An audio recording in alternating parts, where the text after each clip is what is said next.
I am Jarvis, your storyteller. Welcome to the Science Fiction Exploration. If you like the story, please subscribe to our channel. Ambassador Alina Winters stood at the observation deck of the Celestial Conclave Station, watching the swirling nebula outside. The purple and blue gases reminded her of storm clouds gathering before a tempest fitting, given the diplomatic powder keg she was about to enter. Behind her, the distinct sound of crystalline movement announced the arrival of High Marshal Crixus of the Craxian Empire. The towering crystalline being's faceted body refracted light in mesmerizing patterns as he approached.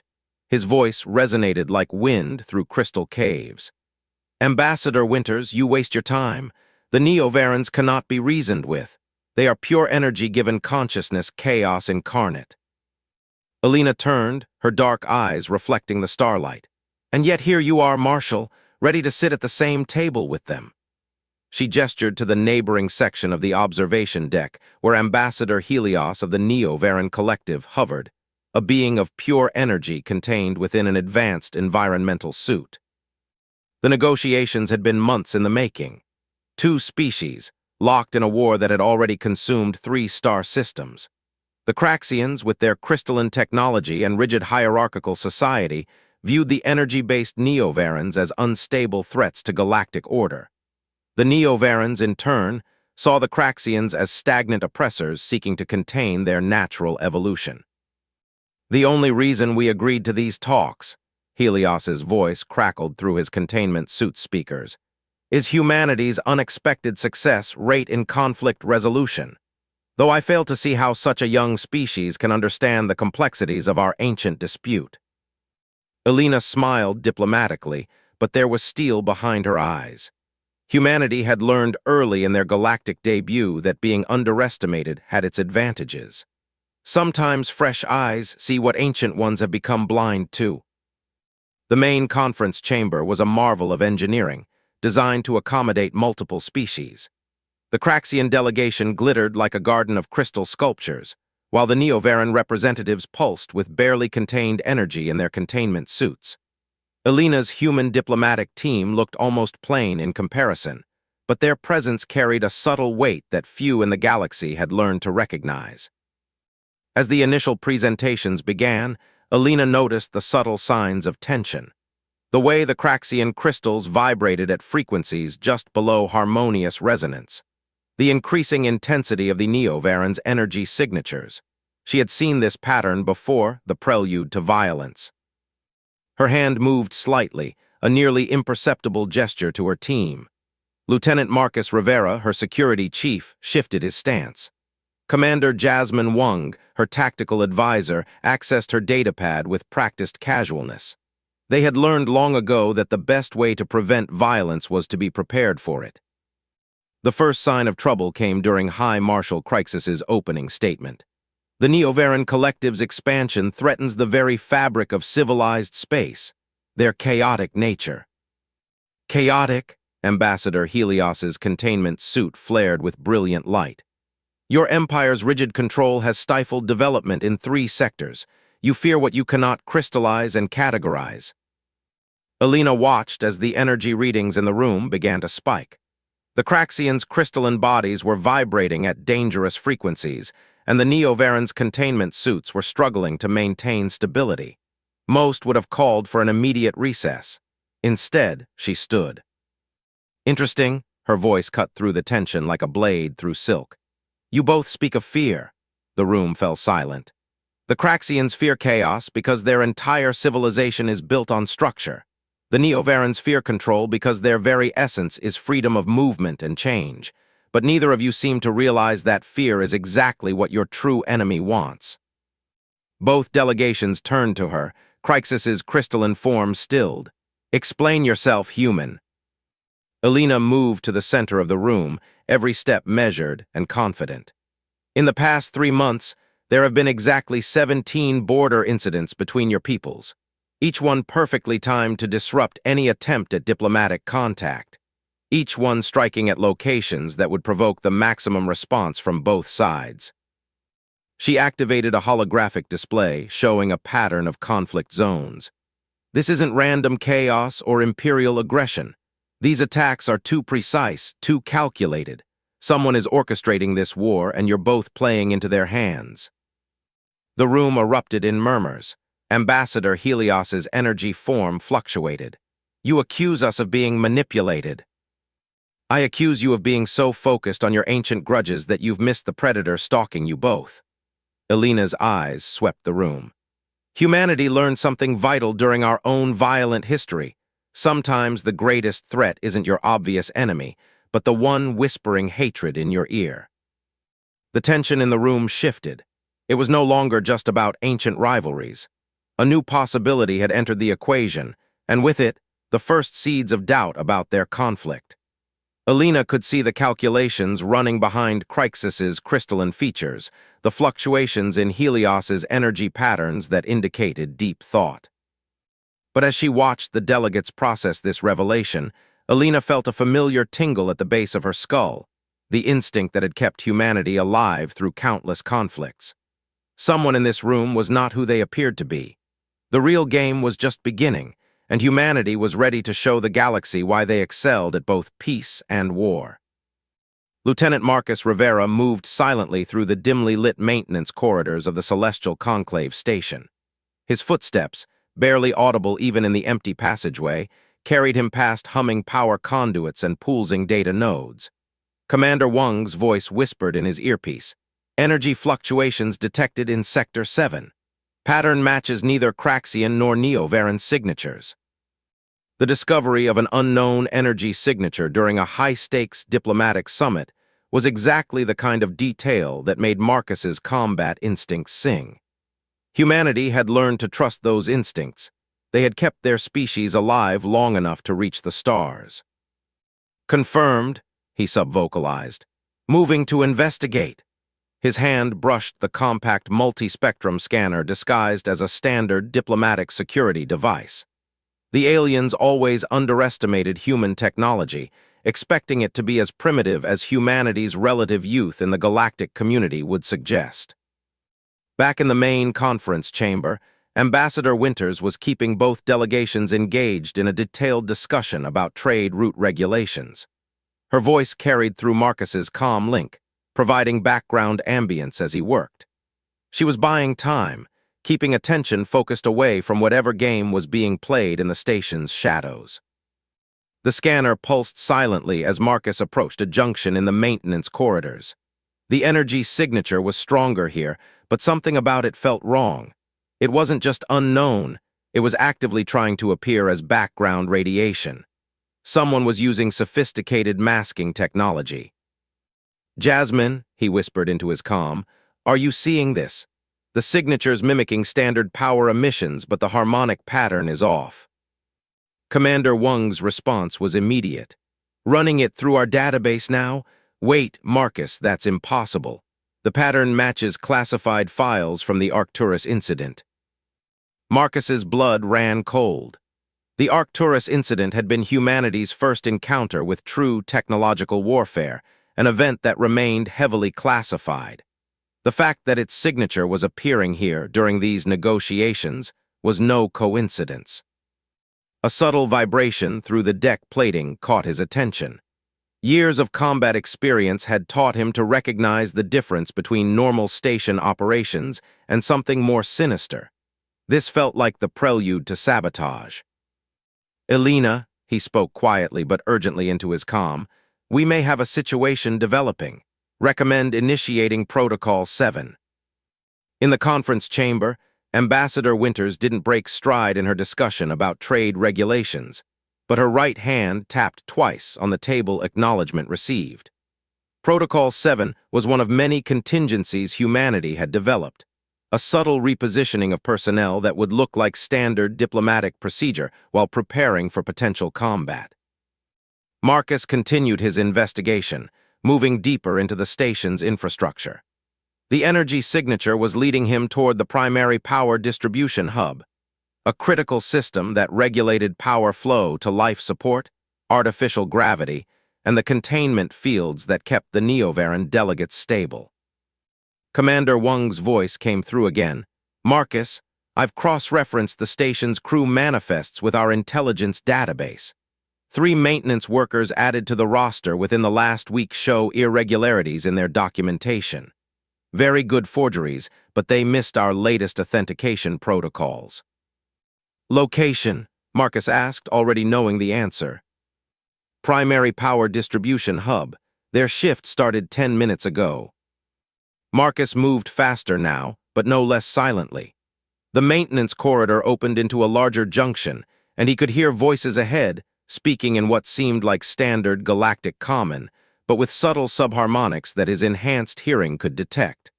Another gift from humanity's careful preparation for galactic politics. "The charges are set," one voice said. "Once the power grid destabilizes, the Neovaran containment fields will fluctuate. The resulting energy discharge will appear as a deliberate attack on the Craxian delegation. And the backup systems? Already compromised. By the time they realize what's happening, both sides will be at each other's throats. The humans won't be able to stop it." Marcus allowed himself a small smile. If there was one thing humanity had learned in its relatively short time among the stars, it was to always have one more backup plan than anyone expected. He activated his comm one final time.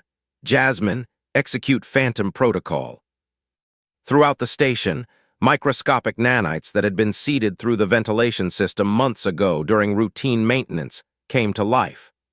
These invisible guardians were humanity's insurance policy, too small to be detected by standard scans, programmed to remain dormant until activated by specific commands. The saboteurs never saw Marcus coming.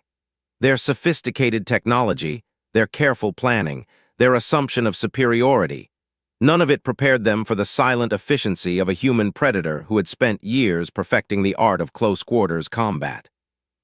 As Marcus secured the last unconscious form, Commander Wang's voice came through his comm again. "Power grid secured.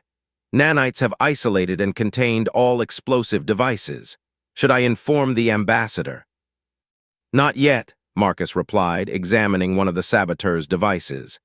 "There's something bigger at play here. These aren't random terrorists. This technology is too advanced, too specific. Someone wanted this peace conference to fail spectacularly, and they wanted it to look like both sides were responsible."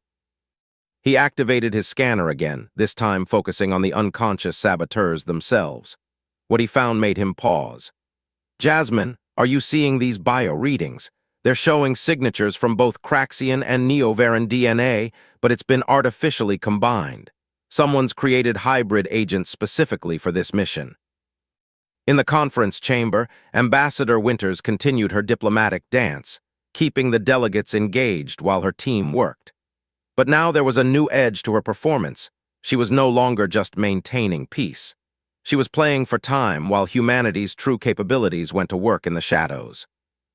The game had changed, and soon both the Craxians and Neovarans would learn why humans had earned their place among the stars, not through superior technology or ancient wisdom, but through their unmatched ability to prepare for every possibility and their willingness to do whatever was necessary to protect the peace. Ambassador Elena Winters received Marcus's report through a subtle neural interface disguised as a diplomatic translator. Her expression remained neutral as she listened to High Marshal Crixus argue about border security measures, but her mind was racing. Hybrid agents with both Craxian and Neovaran DNA meant someone had achieved what was thought impossible, the merging of crystalline and energy-based life forms. Commander Wang's voice whispered through the neural link. "Elena, I've traced the technology signatures.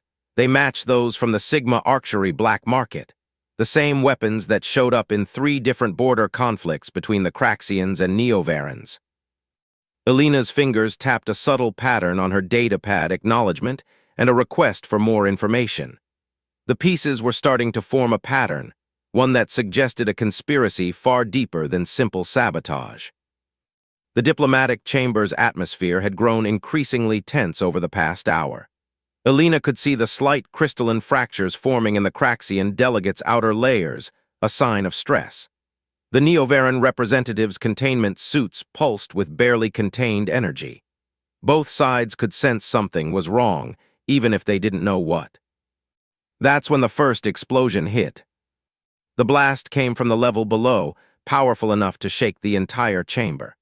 Emergency lights flared as backup systems engaged.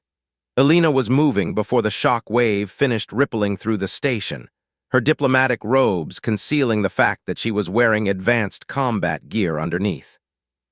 Multiple detonations detected, Marcus's voice cut through the chaos. They had redundancies we missed. Primary power grid is destabilizing. The Neovaran delegates' containment suits flickered ominously as power fluctuations rippled through the station. High Marshal Crixus's crystalline form began resonating at a dangerous frequency, his security detail moving to protect him.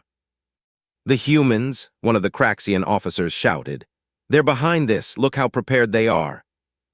Elena's voice cut through the accusations like a plasma blade. "Everyone stay calm. My team's preparation isn't proof of betrayal, it's why we're still alive." She activated her neural links command protocols. "Jasmine, execute contingency echo, full spectrum." Throughout the station, hidden systems came to life. Quantum stabilizers, installed months ago under the guise of routine maintenance, activated to reinforce the Neovaran's containment fields. Harmonic dampeners engaged to protect the Craxian delegates from destructive resonance. Ambassador Helios's containment suit stabilized, his energy form crackling with surprise. You anticipated this." "Humanity has learned to anticipate everything," Elena replied, her attention split between the immediate crisis and the tactical data flowing through her neural link. "Marcus, status report." "Second wave of hostile forces detected," Marcus responded. "They're using some kind of advanced cloaking technology. Traditional sensors can't track them." Elena smiled grimly. "Good thing we don't rely on traditional sensors." She turned to the assembled delegates. "What you're about to see is why humanity excels at both diplomacy and warfare. We understand that true peace must be defended." She gestured, and holographic displays materialized throughout the chamber, showing real-time tactical data. Invisible to standard scans, hundreds of microscopic combat drones moved through the station's corridors, tracking and engaging the cloaked intruders. "Impossible," High Marshal Crixus rumbled. "Your species shouldn't have this level of technology." "No," Elena agreed. "We shouldn't. Not according to any official records or assessments. That's our greatest advantage." She activated another command sequence, and sections of her diplomatic robes reconfigured into advanced combat armor. Humanity learned early that being underestimated was a tactical advantage we couldn't waste. The chamber's doors burst open as a squad of the hybrid attackers breached the perimeter. Their bodies seemed to shift between crystalline and energy states, making them difficult to track. But Elena and her team were already moving. Commander Wang's voice rang out clear and confident. "Quantum lock engaged." A field of invisible energy swept through the chamber, forcing the hybrid attackers into a single state. The moment of vulnerability was all the human security team needed. Elena moved with practiced precision, her enhanced reflexes and combat augmentations allowing her to engage multiple attackers simultaneously. The assembled delegates watched in stunned silence as the supposedly diplomatic human team demonstrated combat skills that rivaled their best warriors. "You're not just diplomats," Ambassador Helios observed, his energy form pulsing with realization. "No," Elena confirmed, disabling another attacker with a precisely targeted neural disruptor. "We're what humanity had to become to survive in a galaxy that didn't expect us to last a decade. We learned to fight like predators and negotiate like peacekeepers because anything less meant extinction." The last attacker fell, and Elena stood in the center of the chamber, her armor gleaming under the emergency lights. "Now," she addressed both delegations, "shall we discuss who really wants your peoples to destroy each other? Because we've identified their signature, and I suspect you both know exactly who they are." The room fell silent as the implications sank in. Both the Craxians and Neovarans had just witnessed firsthand why humanity had achieved so much in so little time. They weren't just clever negotiators or hidden warriors. They were both, and more. Commander Wang's voice came through the neural link. "Elena, we've got incoming transmission signals. Someone's trying to erase their tracks. Let them try, Elena replied, her eyes hard with determination. They don't know yet, but they've already lost. Because they made the one mistake no one survives when dealing with humanity. They assumed we were playing their game when we've been playing our own all along. The aftermath of the attack left the diplomatic chamber in an eerie calm. Disabled hybrid attackers lay scattered across the floor, their bodies shifting between crystalline and energy states, even in unconsciousness. Ambassador Elena Winters stood at a holographic terminal, her combat armor now reconfigured to its more diplomatic appearance, though no one in the room would make the mistake of seeing her as merely a negotiator again. The transmission signals are being routed through quantum relays in the outer rim, Commander Wang reported, her fingers dancing across multiple holographic interfaces. But there's something familiar about the encryption pattern. High Marshal Crixus moved closer, his crystalline form still vibrating with combat readiness. You mentioned recognizing their signature. Explain. Elena's eyes never left the data streams flowing across her display. 3 years ago, humanity encountered a group calling themselves the Evolution Directive. They believed that the next step in galactic evolution was the forced merger of different species traits. She gestured to the hybrid attackers. We shut down their experiments, but clearly some of them survived. Ambassador Helios's energy form pulsed with recognition. The directive. They approached the Neovaran Collective 2 years ago, offering technology to enhance our containment suits. We rejected them. As did the Craxian Empire, Crixus added, realization dawning in his crystalline features. They claimed they could enhance our natural crystalline abilities. And when both your species rejected them, Elena continued, they decided to force your evolution through conflict. A war that would push both sides to seek any advantage, any weapon, any enhancement that might ensure victory. She smiled grimly. They didn't count on humanity noticing the pattern. Lieutenant Marcus's voice came through the neural link. Elena, we've finished analyzing the hybrid attackers' neural patterns. They're not just physically merged, they're being controlled remotely. Someone's pulling their strings. Elena nodded unsurprised. The directive never valued free will. To them, evolution means control. She turned to the assembled delegates. But they made a crucial mistake. They assumed that because humanity is young, we're naive. They didn't realize we've spent our entire history learning to recognize predators. Commander Wang suddenly straightened. Signal tracked, it's coming from within the station's diplomatic quarter. Elena's eyes narrowed. Of course, the best place to hide is right in the open. She turned to the delegates. How many of your diplomatic staff were replaced within the last 6 months? The question sent a ripple of unease through both delegations. Crixus and Helios exchanged glances, an unprecedented moment of unity between their species. My chief scientific advisor, Crixus rumbled, appointed by the High Council themselves. Our cultural attaché, Helios added, his energy form fluctuating with anger. Their credentials were impeccable. Elena's smile was predatory. Credentials can be forged, but behavior patterns, those are harder to fake. Commander Wang has been analyzing every person on this station since we arrived, looking for microscopic tells that only our enhanced sensors could detect.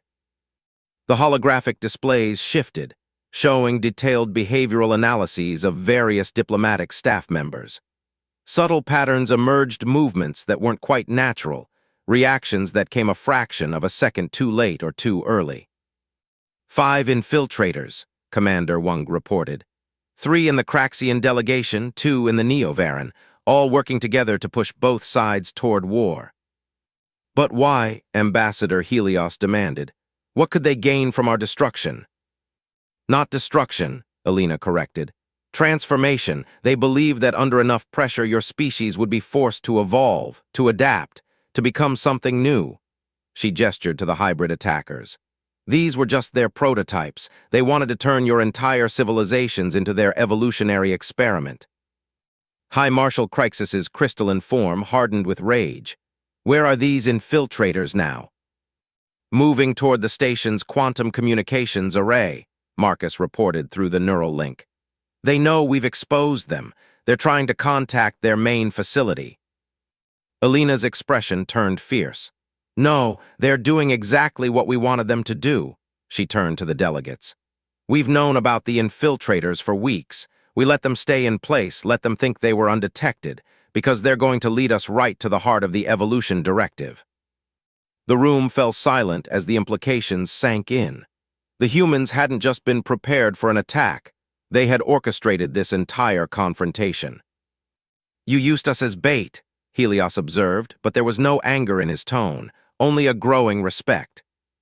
We used their own arrogance against them, Alina corrected. Now, would your species like to help us finish this hunt? After all, they've threatened both your peoples.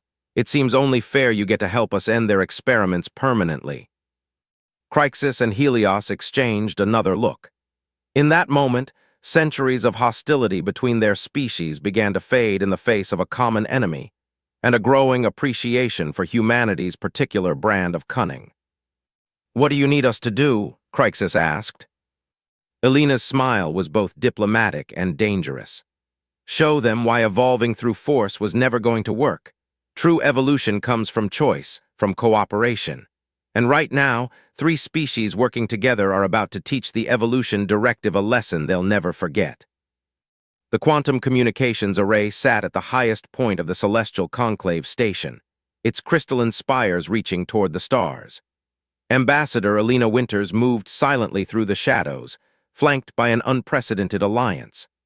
High Marshal Crixus's crystalline form refracted the dim emergency lighting, while Ambassador Helios's energy signature was dampened to near invisibility in his modified containment suit. The infiltrators have sealed themselves in the main control room, Lieutenant Marcus reported through the neural link. They're attempting to establish a quantum tunnel to their base of operations. Alina's lips curved into a slight smile. Perfect, Commander Wang. Ready, Jasmine's voice came through clear and confident. The moment they establish the tunnel, we'll have their location. Every piece of data they try to send will be traced back to its source. The evolution directive's infiltrators had fallen into humanity's trap exactly as planned. In their panic to escape exposure, they were about to reveal their organization's greatest secret, the location of their main research facility. Your species, Crixus rumbled quietly, is terrifyingly thorough in its planning. We had to be, Alina replied, checking her tactical display. When humanity first reached the stars, we were surrounded by ancient civilizations with technologies we could barely comprehend. We couldn't match their power, their knowledge, or their resources, but we could outthink them. By turning their own actions against them, Helios observed, his energy form pulsing with understanding. Like you did with us.